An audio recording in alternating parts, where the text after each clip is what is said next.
आज अपराह प्राय 4:30 समय 55 नंबर जात्रा राजपथ गुणदेई छक निकट में एक बाइक आरोही अजना गाड़ी धक्के मृत्युवरण कर जमापड़ी। खबर नेबारे जनागला जे हिंदोल रोड फांडी अंतर्गत पोड़ापड़ा ग्रामर सुरेश कुमार भूतिया बयस 60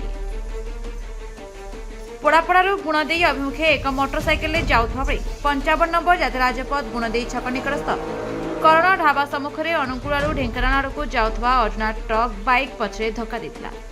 फल घटनास्थल में बाइक आरोही तले पड़ जाते ट्रक्र चक्का सुरेश मुंड उपर चढ़ी जाता जमापड़ी। घटनास्थल में सुरेश मृत्युवरण होता जमापड़ी। ए घटना पर स्थानीय लोक मैंने जाते राजपथ को किसी समय अवरोध करते।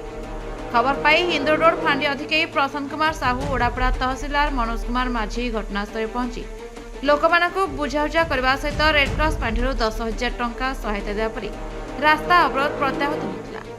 पुलिस मृतदेह को व्यवच्छेद निमंते ढेंकानाल डाक्तरखाना को पठाई तदंत करुवा जमापड़ी।